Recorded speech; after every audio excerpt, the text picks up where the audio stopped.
Hello students, ਅੱਜ ਦਾ ਜਿਹੜਾ ਆਪਣਾ ਟੌਪਿਕ ਹੈ ਉਹ ਹੈ ਡਿਸਟੈਂਸ ਪ੍ਰੋਟੈਕਸ਼ਨ। ਕੀ ਕਹਿੰਦਾ ਦੇਖੋ, both time graded and pilot wire system are not suitable for the protection of very long high voltage transmission lines. ਪਹਿਲਾਂ ਕਹਿੰਦਾ ਜਿਹੜੇ ਆਪਾਂ ਸਿਸਟਮ ਪੜ੍ਹੇ ਆ ਉਹ ਹਾਈ ਵੋਲਟੇਜ ਲੌਂਗ ਲਾਈਨਸ ਲਈ ਸੁਟੇਬਲ ਨਹੀਂ ਆ।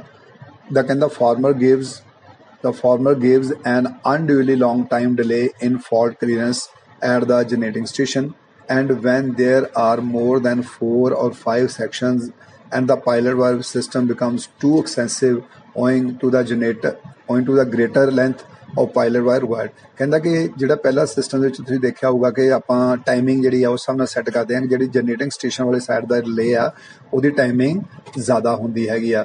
ਇਸ ਕਰਕੇ ਕਹਿੰਦਾ ਉਸ ਲੰਬੀਆਂ ਲਾਈਨ ਜਿਹਦੇ ਉੱਤੇ 3-3 4-4 ਆਪਾਂ ਸੈਕਸ਼ਨ ਕੀਤੇ ਜਾਂਦੇ ਤਾਂ ਉਹ ਟਾਈਮਿੰਗ ਜਿਹੜੀ ਬਹੁਤ ਜ਼ਿਆਦਾ ਹੋ ਜਾਂਦੀ ਆ, ਜਿਹੜੀ ਕਿ ਸਾਡੇ ਸਿਸਟਮ ਨੂੰ ਜੋ ਫਾਲਟ ਪੈਂਦਾ ਸਿਸਟਮ ਨੂੰ ਸਾਰੇ ਨੂੰ ਨੁਕਸਾਨ ਪਹੁੰਚਾਉਂਦੀ ਹੈਗੀ ਆ।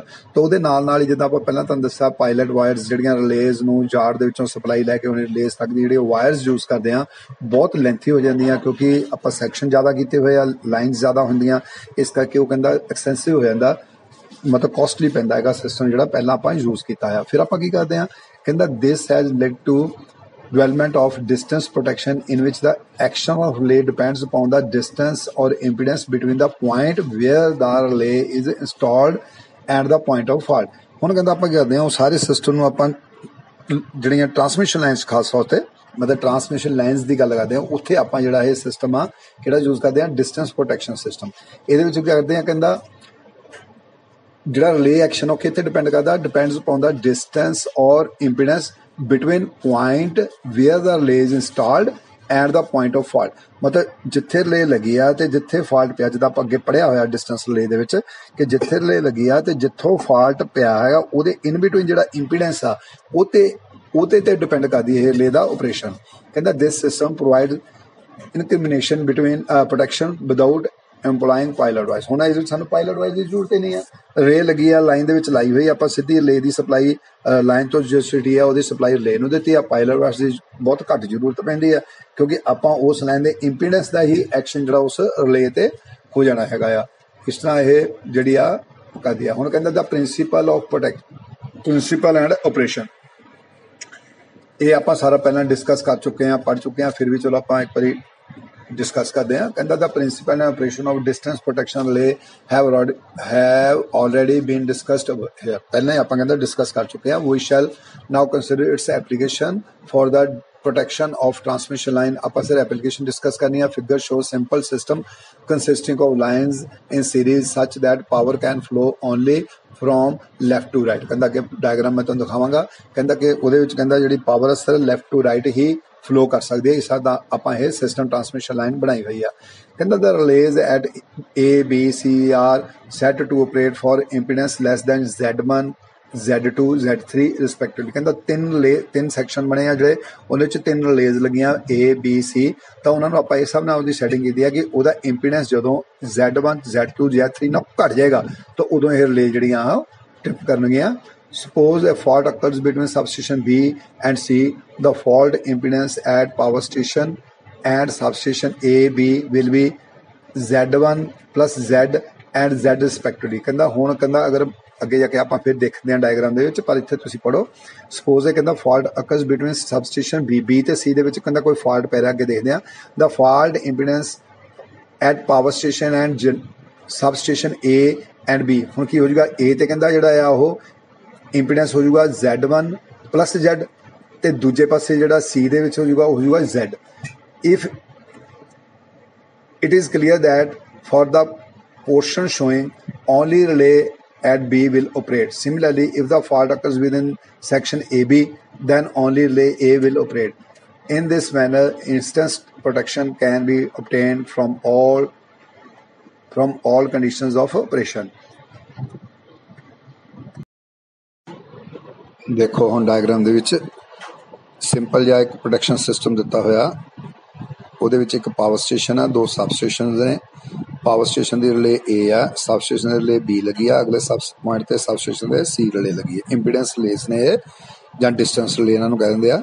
ਇਹਨਾਂ ਰਿਲੇ ਦੀ ਸੈਟਿੰਗ ਇਸ ਹਿਸਾਬ ਨਾਲ ਆ ਕਿ ਰਿਲੇ A ਦਾ ਜਿਹੜਾ ਇੰਪੀਡੈਂਸ ਹੈਗਾ ਉਹ Z1 ਹੈ ਮਿਨੀਮਮ, ਮਤਲਬ ਇਸ ਤੋਂ ਅਗਰ अपना इंपीडेंस घटेगा तद यह रिले जी ऑपरेट होएगी। इस तरह बी का है Z2, अगर बी तो Z2 तो यदा इंपीडेंस घटेगा तो तद ऑपरेट होएगी। इस तरह सी का है Z3, अगर Z3 तो इंपीडेंस इस सैक्शन का घटूगा तो तद रिले जी सी आ वो, तो मतलब 3 सैक्शन बने आ, ए बी एक सैक्शन, बी सी दूजा सैक्शन, सी तो ऑनवर्ड तीसरा सैक्शन। इन्होंने तिना की इन्होंने ਆਪਾਂ ਇੰਪੀਡੈਂਸ ਸੈੱਟ ਕੀਤੀ ਹੈ Z1 Z2 Z3, Z1 A ਲਈ, Z2 B ਲਈ ਤੇ Z3 C ਲਈ। ਹੁਣ ਦੇਖੋ ਤੁਸੀਂ ਬੜਾ ਕਲੀਅਰ ਹੈ ਕਿ ਮੰਨ ਲਓ ਫਾਲਟ ਪਿਆ B ਤੇ C ਦੇ ਸੈਂਟਰ ਵਿੱਚ।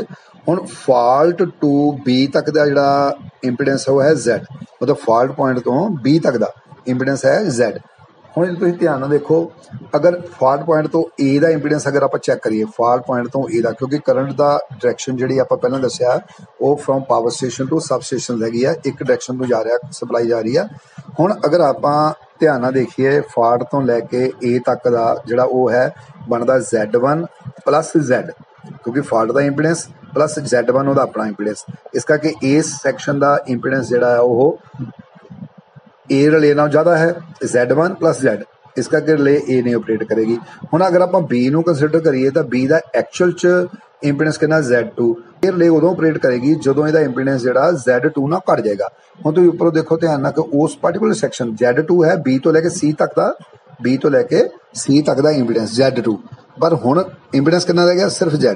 हुण B रिले लई इंपीडेंस कितना बन गया Z, उस पार्टिकुलर पोर्शन का डिस्टेंस कितना Z।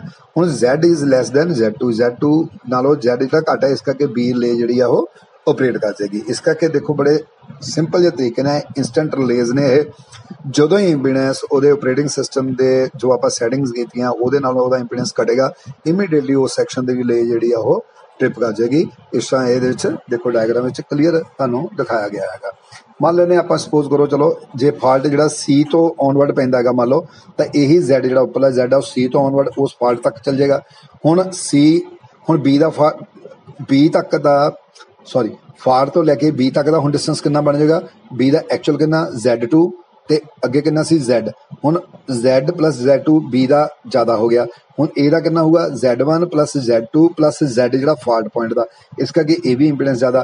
तो हुण C का इंपीडेंस एक्चुअल कितना सी Z3, मान लो फाल्ट हुण C दे विच पिया क्योंकि, इस करके C दे which up to C point Z रह जाएगा, जिहड़ा कि Z जिहड़ा Z3 नालों घट है, इस करके C ऑपरेट करेगी।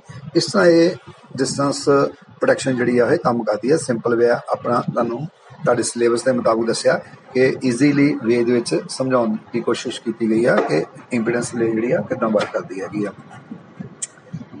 ਇਹਦੇ ਵਿੱਚ ਤੁਸੀਂ ਪੜ੍ਹ ਸਕਦੇ ਹੋ, ਦੇਖੋ ਬੜਾ ਕਲੀਅਰ ਲਿਖਿਆ, ਦ ਰਿਲੇ at A, B, C are set to operate for impedance less than Z1, Z2, Z3, मतलब A, B, C ਜਿਹੜੀ ਕਹਿੰਦਾ ਜਦੋਂ Z1, Z2, Z3 ਇਹਨਾਂ ਤੋਂ ਇੰਪੀਡੈਂਸ ਘਟੇਗਾ ਉਦੋਂ ਇਹ ਆਪਰੇਟ ਕਰਨਗੀਆਂ। ਸਪੋਜ਼ ਇਹ fault ਅਕਰਸ between section B and C, ਜਦੋਂ ਤੁਹਾਨੂੰ ਪਹਿਲਾਂ ਦੱਸਿਆ ਡਾਇਗਰਾਮ ਵਿੱਚ, ਮਤਲਬ ਉੱਥੇ ਫਾਲਟ ਪੈ ਗਿਆ ਤਾਂ fault impedance at power station and substation A ਤੇ ਐਂਡ B, मतलब एक दसिया कहते A तक का ते B तक का कितना कितना हो गया इंपीडेंस, A तक का हो गया Z1 प्लस Z ते B का कितना रह गया Z।